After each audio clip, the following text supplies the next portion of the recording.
Kali ini kita akan melanjutkan pembahasan pada bab turunan, yaitu tentang turunan fungsi aljabar. Kita mulai dari dua contoh berikut. Kita coba amati dan bandingkan proses mencari turunan dengan menggunakan limit fungsi. Pada video sebelumnya kita sudah membahas ya, cara menentukan turunan dengan menggunakan limit fungsi. Untuk contoh yang pertama, diketahui fx sama dengan x pangkat 3. Untuk menentukan turunannya atau f aksen x itu bisa kita cari dengan sama dengan limit h mendekati 0 dari fx ditambah h dikurangi fx dibagi h. Kita coba selesaikan untuk limit ini. Sama dengan limit h mendekati 0 dari, tadi diketahui fx-nya x pangkat 3 ya. Jadi untuk fx ditambah h-nya ini sama dengan x ditambah h pangkat 3. Dikurangi fx. Fx-nya ini tadi, berarti di sini dikurangi dengan x pangkat 3. Kemudian dibagi h. Sama dengan limit h mendekati 0. Yang ini kita jabarkan menjadi x pangkat 3 ditambah 3x kuadrat h ditambah 3x h kuadrat ditambah h pangkat 3. Masih dikurangi dengan x pangkat 3. Dibagi h. Dari sini bisa kita lihat bahwa x pangkat 3-nya ini habis ya. Tinggal yang 3x kuadrat h ditambah 3x h kuadrat ditambah h pangkat 3 dibagi h. Menjadi sama dengan limit h mendekati 0. Yang ini kita faktorkan, kita keluarkan h-nya, biar nanti bisa dicoret ya. 3x kuadrat ditambah 3x ditambah h kuadrat dikali h dibagi dengan h. Nah ini bisa kita sederhanakan, kita bagi h-nya. Jadi tinggal sama dengan limit h mendekati 0 dari 3x kuadrat ditambah 3x h ditambah h kuadrat. Kita cari nilai limitnya untuk h mendekati 0. Jadi ini sama dengan 3x kuadrat ditambah, karena h-nya 0, ini 0 ya. Di sini juga 0. Jadi hasilnya tinggal sama dengan 3x kuadrat. Jadi turunan dari fx sama dengan x pangkat 3 atau f aksen x-nya itu sama dengan 3x kuadrat. Untuk contoh yang kedua, diketahui fx-nya sama dengan x pangkat 5 per 3.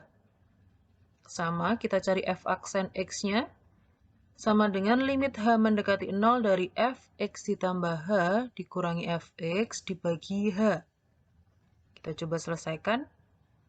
Sama dengan limit h mendekati 0 dari fx ditambah h, kita substitusikan ke sini ya. Jadi x ditambah h pangkat 5 per 3 dikurangi fx-nya, itu x pangkat 5 per 3 dibagi h. Nah, kalau kita lihat di sini bentuk x ditambah h pangkat 5 per 3, ini tentu kita kesulitan untuk menjabarkannya. Lalu bagaimana untuk menyelesaikan soal yang nomor 2 ini?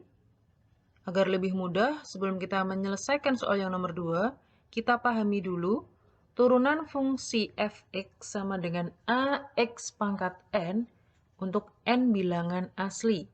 Oke, kita coba tentukan f aksen x-nya sama dengan limit h mendekati 0 dari fx ditambah h dikurangi fx dibagi h. Sama dengan limit h mendekati 0 dari a dikali x ditambah h pangkat n. Ini dari fx tambahannya ya, substitusikan ke fx. Kemudian dikurangi dengan a dikali x pangkat n, ini fx-nya, dan dibagi h. Sama dengan limit h mendekati 0 dari a dikali x pangkat n ditambah a cn1, ini kombinasi n1 ya, dikali x pangkat n dikurangi 1 dikali h, ditambah acn2 dikali x pangkat n dikurangi 2 dikali h pangkat 2, ditambah dan seterusnya sampai ditambah a dikali h pangkat n. Ini adalah bentuk penjabaran dari a dikali x ditambah h pangkat n. Kemudian masih dikurangi ax pangkat n ya, dan dibagi dengan h. Dari sini kita lihat ax pangkat n ini habis ya, dikurangi ya. Jadi tinggal sama dengan limit h mendekati 0 dari a dikali n x pangkat n dikurangi 1 kali h. Untuk yang kombinasi n1 itu nilainya sama dengan n. Ditambah untuk yang ini yaitu A dikali C N2 dikali X pangkat N dikurangi 2 dikali H pangkat 2, ditambah dan seterusnya sampai ditambah A dikali H pangkat N, dan dibagi H. Kemudian sama dengan limit H mendekati 0, ini kita faktorkan, kita keluarkan H-nya.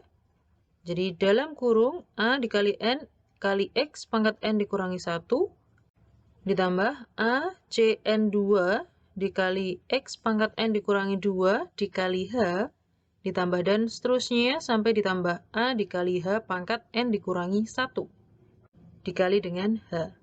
Kemudian dibagi H.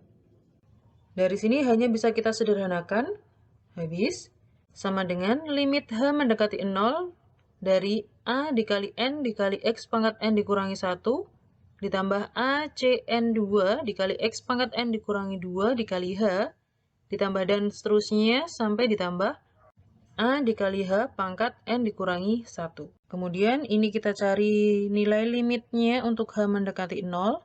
Jadi yang ada H, ini ya, dan seterusnya sampai di sini ada H, itu nilainya 0.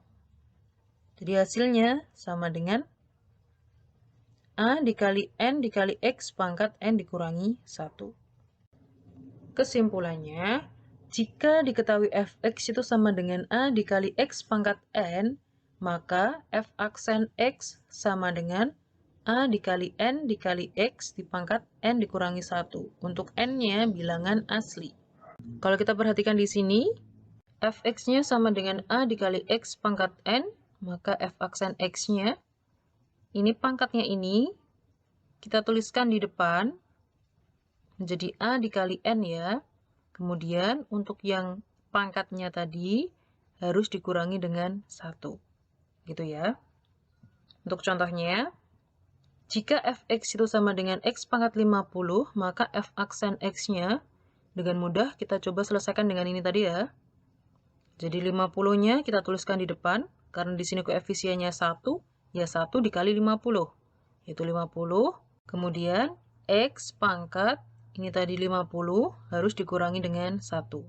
Jadi f aksen X-nya sama dengan 50 X pangkat 49. Gitu.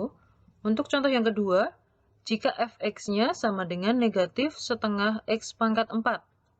Kita coba selesaikan f aksen X-nya sama dengan negatif setengahnya, kita tulis dulu. Kemudian pangkatnya 4 ini kita tuliskan di bawah ya. Dikali 4, dikali X pangkat 4 dikurangi 1. Ini kita kalikan, hasilnya adalah negatif 2, X pangkat 3. Untuk contoh yang ketiga, ini soal yang tadi ya, jika fx itu sama dengan X pangkat 5/3. Nah, lebih mudah kita gunakan rumus ini untuk menentukan f aksen X-nya, yaitu sama dengan pangkatnya ini kita tuliskan di depan ya, dikali 1, jadi sama dengan 5/3 X pangkat 5/3 dikurangi 1. Hasilnya sama dengan 5/3 X pangkat, ini kalau dikurangi sama dengan 2/3. Mudah ya?